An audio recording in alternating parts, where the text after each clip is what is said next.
सबसे पहले कुलैड़ में जितने भी हमारे पत्रकार हैं, जितने भी हमारे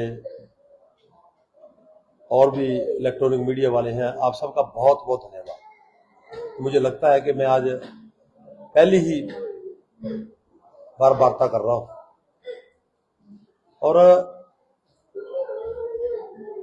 जो इलेक्शन का दौर है अब शुरू हो गया। नॉमिनेशन की जो तारीख है वो भी तय हो गई है। 10 तारीख को नॉमिनेशन है और सबसे पहले तो मैं यही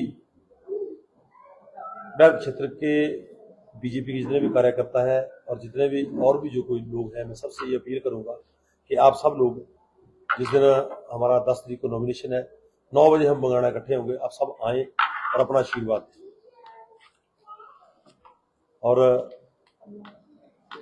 पन्ना प्रमुख सम्मेलन जो है उसके बाद होगा, क्योंकि उसमें भाई अनुराग ठाकुर जी बिजी हैं, अब वो टाइम देंगे और उसमें उनका आना बहुत जरूरी है और उन्होंने कहा है कि मैं आऊँगा। और मैं अनुराग ठाकुर जी को बधाई दूंगा कि आज जो सिनेरियो मेंबर ऑफ पार्लियामेंट के चुनाव का बन रहा है वो तो ऐसा एक तरफा बन गया और अनुराग ठाकुर जी तो बहुत बड़े मार्जिन से जीतने जा रहे हैं। और ये सब मोदी जी की नीतियों का कमाल है, भारतीय जनता पार्टी की नीतियों का कमाल है। मोदी जी की गारंटी का मतलब जो उन्होंने कहा वो किया और आगे भी जो उन्होंने संकल्प पत्र में दिया वो सब कुछ होगा, क्योंकि कई योजनाएं नई जो है उन्होंने अब संकल्प पत्र में दी। साथ में प्रदेश सरकार का आपने हाल देख ही लिया कि 14 महीने के कार्यकाल में क्या क्या हुआ। 9 एमएलए, एक दो तो नाराज हो सकते हैं, पर 9 एमएलए जो है अपनी नाराजगी जाहिर करके चले ही गए। और उनको बार बार ये जो लोग कह रहे हैं कि इन्होंने बहुत बड़ी गद्दारी की, मुझे लगता है कि हम ऐसे आदमी को वोट करते जिसने 27 साल राम मंदिर का निर्माण रोक के रखा, हो सकता वो गद्दारी होती। मुझे तो ये लग रहा है कि हमने कोई गद्दारी नहीं की, हमने बिल्कुल ठीक फैसला लिया। जिस आदमी ने हमारे भगवान राम को 27 साल अपने स्थान पे नहीं पहुंचने दिया, उसको जो भगवान राम द्वारा सजा दी गई वो बिल्कुल ठीक सजा है, क्योंकि 43 वोटों वाले चुनाव हारे और 25 वाले जीते। और आज कुलैड़ क्षेत्र में जहां भी हम दौरा कर रहे हैं, लोगों का भरपूर समर्थन और आशीर्वाद हमें मिल रहा है और इससे लगता है कि पिछली बार का जो मार्जिन जो हमारा था जीत का, उससे मार्जिन बढ़ेगा। सर, जो पार्टी बदल के आप जब वापिस अब बीजेपी में आए हैं तो बीजेपी का क्या जो सहयोग है और जो संगठनात्मक रूप से सहयोग पूरी तरह से मिल रहा है? पार्टी का पूरा सहयोग, पार्टी का पूरा आशीर्वाद। और सबसे बड़ी बात है कि जो पार्टी बदलने की बात आपने की, मैंने 18 साल भारतीय जनता पार्टी में काम किया था और हमारे लोग हैं सारे, उन्होंने मित्र साथी हैं हमारे। ऐसा कहीं नहीं मुझे दिखाई दे रहा, हर जगह हर वर्कर चला हुआ लगातार, पन्ना प्रमुख हुए, सब कुछ जो भी है सारे लोग चले हुए और हम प्रयास कर रहे हैं कि सबको साथ लें। और इक्का दुक्का जो नहीं भी आए हैं, हाईकमांड प्रयास कर रहा है कि बैठ के सारी बातचीत होगी, सब जैसे आदेश होगा उनका। और मुझे लगता है सभी प्रकोष्ठों की मोर्चों की बैठक सब बैठकें कर ली हमने, सब लगातार पार्टी की बैठकें कर ली और उसमें बड़ा अच्छा जो है हमारा बहुत जल्दी हम एक्सरमैन सेल की बैठक करने जा रहे हैं और मुझे लगता है उसमें 300 की संख्या हमारी जो है पर बूथ से हमने टारगेट रखा है कि 3 लोग हम लाए और उसको हम बहुत जल्दी करने जा रहे हैं। इसके बाद जो है मैं युवा मोर्चा की पर पंचायतबाजी मैंने 10 का टारगेट रखा है। जैसे हमारी 600 वार्ड पंचायत 620 की स्ट्रेंथ होगी, लगभग 200 पर जिला परिषद बाई, वो भी हम करने जा रहे हैं बहुत जल्दी। उसके लिए भी लगातार रणनीति तैयार कर रहा हूँ कि कब कहाँ करें। और हर जगह जहां भी हम जा रहे हैं समर्थन मिल रहा पार्टी को। मतलब ऐसी जो बातें मनगढ़ंत बातें होती है, वो हो गया वो चला गया, ऐसा कुछ नहीं। हर जगह बीजेपी का पूर्व मंत्री अभी तक चुनाव प्रचार में नहीं निकले हैं, वो निकले हैं, वो अपने हिसाब से चुनाव प्रचार, वो सीनियर आदमी है, वो अपने हिसाब से चुनाव प्रचार कर रहे हैं। हमें तो अब डोर टू डोर भी जाना पड़ेगा, हमें बूथ कमेटी की मीटिंग भी लेनी पड़ेगी, वो लगे हुए हैं। और इसके लिए चिंता का विषय सबका बनता है कि प्रदेश में सरकार बने, उसके लिए जो भी हो जाए पार्टी पहले है। आने वाले समय में कुलैड़ में क्या और जो बड़े नेता हैं उनके दौरे और उनकी रैलियों का कोई रूपरेखा? बहुत जल्दी इसमें सेंटर से भी नेता आएंगे और प्रदेश से भी नेता आएंगे और भी जितने भी हमारे जिले के भी जो सीनियर नेता वो सब कार्यक्रम करने शुरू करेंगे। भाई सतपाल सत्ती जी आ रहे हैं, पूर्व मंत्री जी भी उनके साथ आएंगे। राष्ट्रीय स्तर पर कोई राष्ट्रीय स्तर पर बिल्कुल अपना जोगी जी जो है बहुत जल्दी कार्यक्रम देने वाले हैं और मैं सोच रहा हूँ उनका कार्यक्रम मैं लूँ और उसकी डेट तय नहीं हुई अभी तक। और प्रधानमंत्री जी का भी कोशिश करेंगे हम, वो बाई इलेक्शन है मिर्पुर पार्लियामेंट के, लगभग मुझे लगता है 3 चुनाव तो हो ही रहे हैं हमारे और 2 जो हमारे कोर्ट में पेंडिंग है उनका भी हो सकता है कब डिसीजन हो जाए।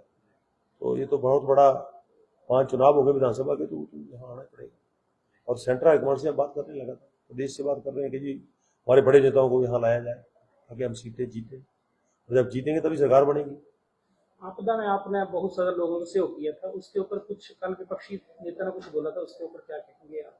आपदा में घोटाले के आरोप भी लगाए गए थे प्रत्यक्ष चुनाव प्रचार के दौरान। पहले तो मैं, अभी तक तो भगवान को पता है किसने एमएलए बनना किसने नहीं बनना, लोगों को पता है, पर इतना होछी मानसिकता वाला आदमी मैंने पहली बार देखा। मैं कभी ऐसी राजनीति करता नहीं हूँ, कभी मैंने कभी नहीं आज तक, ये पहली बार आज मैंने बयान दिया। मैं किसी के बारे में नहीं बोलता हूँ, हम अपना काम करते हैं। और देवेंद्र कुमार भुट्टो क्या है वो कुलैड़ की जनता जानती है।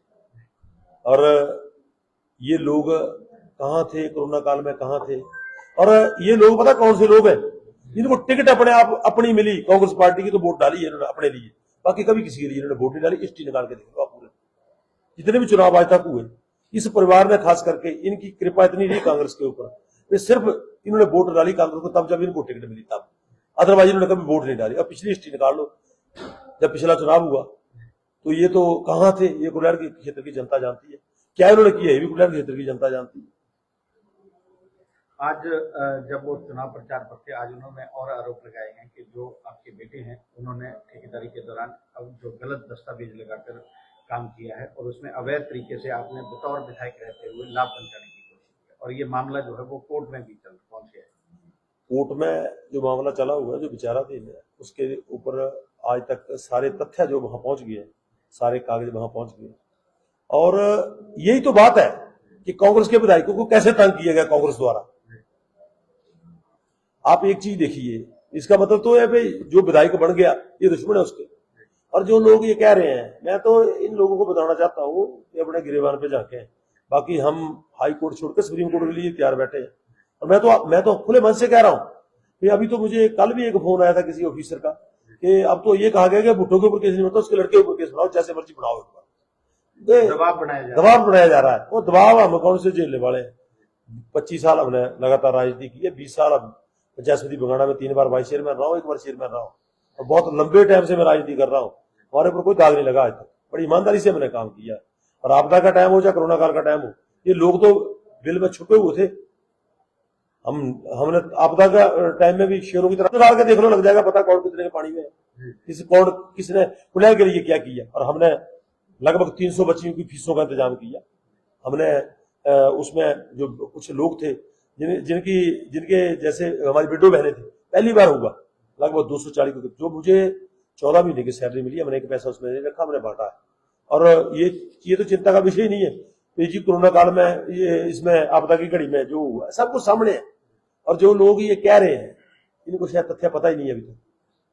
ये लोग अपनी जो गलतियां छुपाने के लिए, और जब आदमी कभी कमजोर हो ना, सामने वाले की बदनामी में रहता है। जब कमजोर हो आदमी, हम कमजोर नहीं, हम बदनामी में नहीं, हम बोलते लड़ो, बूटे आपको भी पड़ेंगे, हमें पड़ेंगे, लग जाएगा पता कौन कितने के पानी में। जब आदमी बिल्कुल कमजोर हो जाता है, उसको दिखाई देता है कुछ भी, तो बदनामी शुरू कर देता है अगले की, ये तो बहुत बड़ा चोर है, ये तो ये खा गया, वो खा गया। अभी तो मात्र विधायक बढ़े भी नहीं, ट्रांसफर का दौर देखिए कैसा रहा। अब जो लोग बीजेपी के साथ चल रहे हैं, उन लोगों की दुकानों के ऊपर जो झंडे भी लगे हैं, उसके बाद भी उनको फोन किया जा रहा है कि भाई साहब सरकार कांग्रेस, अरे भाई कांग्रेस सरकार खा लेगी किसी को। हिमाचल के लोग हिमाचल में रहेंगे तो दिल्ली थोड़ी चले जाएंगे। अब दुकानदारों को दबके मारे जा रहे हैं, तो छोटे मोटे बेचारे कोई अरंदे वाले आने वाले उनको दबके मारे जा रहे हैं। एक और राजनीति है। अब राजनीति करते हैं, वोटों की गिनती की राजनीति ठीक होती है, ये नहीं होती है कि हम किसी को दबके मारते रहे। ये लोकतंत्र है, यहाँ सबको जीने का अधिकार है और जवाब देंगे लोग पहली तारीख को। अब लोग जानते हैं 4 जून को सरकार चेंज होगी, उस पर 120%। उसका क्या दावा कैसे करते हैं आप उसको? सरकार के पास इस वक्त 33 वोटें हैं, 34 विधानसभा अध्यक्ष की है, और 6 लोग चुनाव में हैं। 3 का मामला अभी कोर्ट में, 3 का मामला कोर्ट में, 6 का भी कोर्ट में, 6 का सीपीएस का भी कोर्ट में, क्योंकि दिल्ली में 6 के सीपीएस 6 के डिसमिस हुए हैं। वो 6 साल के लिए बाहर भी हुए थे और चुनाव नहीं लड़ पाए। एक आदमी को एक ही पद का लाभ मिलेगा, क्योंकि इन्होंने दिया, और दिया तो वो कितने दिन बचेंगे। कोर्ट बैठा देख रहा है, कोर्ट सब कुछ, और बहुत जल्दी और लोग तैयार बैठे हैं। जिस पार्टी का सह प्रभारी जिसने चुनाव लड़ाया वो ही छोड़ के चला गया, तो आप मानो तो कितने लोग तैयार बैठे होंगे। 4 जून को भारतीय जनता पार्टी की सरकार प्रदेश में बननी तय है। जो 6 बागी हैं, जैसे आपने बताया कि आप चुनाव प्रचार में जा रहे हैं, लोगों का जन समर्थन अच्छा मिल रहा है, तो बाकी जो लोग हैं उनके बारे में क्या लगता है? सब जीतेंगे। आज पूरा प्रदेश जो है, पूरा देश मोदी जी के नेतृत्व में आगे बढ़ रहा है, और मोदी जी ने वो किया जो कांग्रेस 70 सालों में नहीं कर सकती।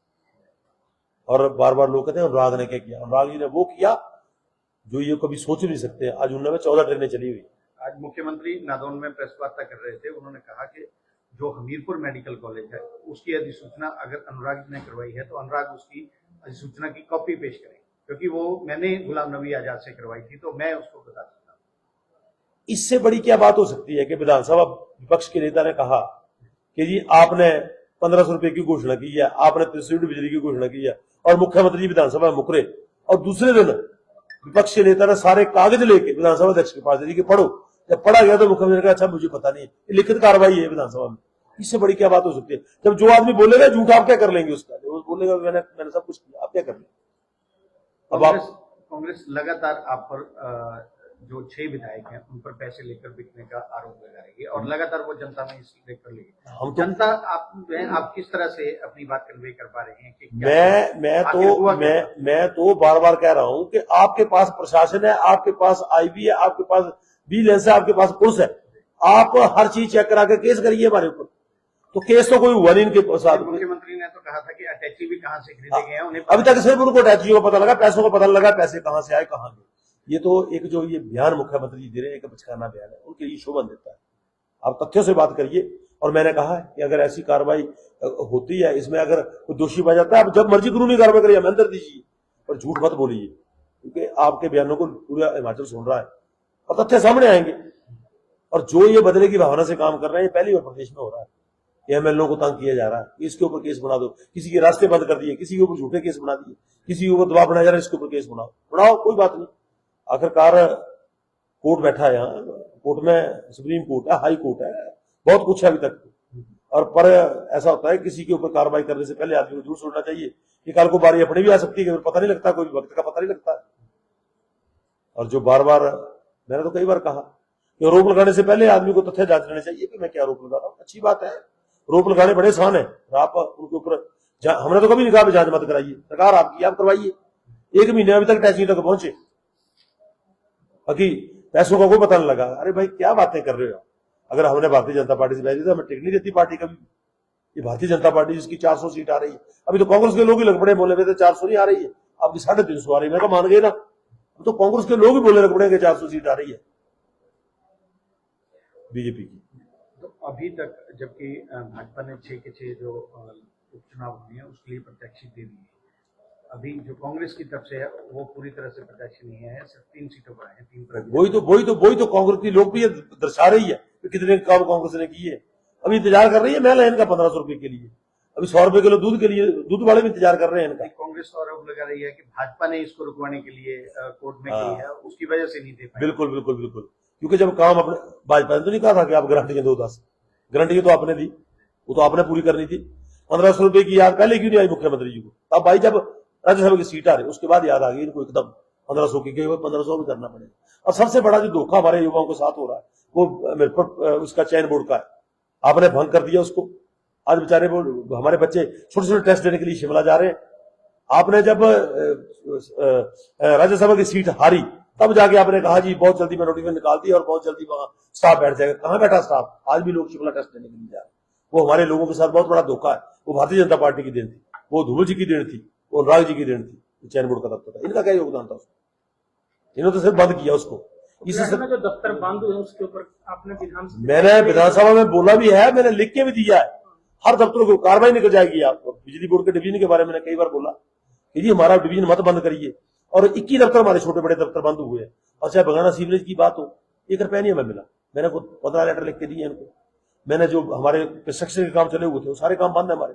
हमारा निचले क्षेत्र दमादरी के पास हमारा जो डठवाड़ा में ब्रिज बन रहा है, उस ब्रिज के हमारे वो लेंटर डालने को है, पिलर खड़े हैं उसके, 1 पैसा नहीं मिला हमें। एससीसीबी में तो 1 रुपया नहीं मिला हमें। मैं बार बार चिट्ठियां लिख के देता रहा कि जी पैसे दीजिए इसके लिए। हमें जो मिला है, जो कुछ मिला विधायक से मिला है या सेंट्रल गवर्नमेंट से मिला है, बाकी स्टेट द्वारा हमें 1 रुपया नहीं दिया गया हमारे। 14 महीने आप कांग्रेस सरकार में रहे, तो जब आप वापस जो है, जैसे आपने कहा कि आप 18 वर्षों से बीजेपी के साथ जुड़े हुए थे, तो क्या इन चुनावों में आप जो 14 महीनों का आपका कार्यकाल रहा वहां पर, तो ऐसा सुनने में भी आता है कि आपने दावा किया कि कई लोग जो हैं वो आपके साथ सम्मिलित हो रहे हैं, फ्लैट में कांग्रेस छोड़कर बीजेपी में आ रहे हैं? बिल्कुल बिल्कुल, मैं उन लोगों का धन्यवाद करूंगा जिन्होंने मेरे ऊपर विश्वास व्यक्त किया और लगातार आपके सामने रिजल्ट आ रहा है। हर जगह जहां जा रहे हैं हम, कई पंचायतों तो ऐसी जहां हमारे पास 50% वर्कर जो कांग्रेस का हमारे साथ आ गए, वो लोग हमारे साथ चले हुए और लोगों ने, हमने 14 महीने के कार्यकाल में कभी बदले की भावना से काम ही नहीं किया, हम सबको साथ लेके चले। ठीक है सर, धन्यवाद, धन्यवाद जी, धन्यवाद।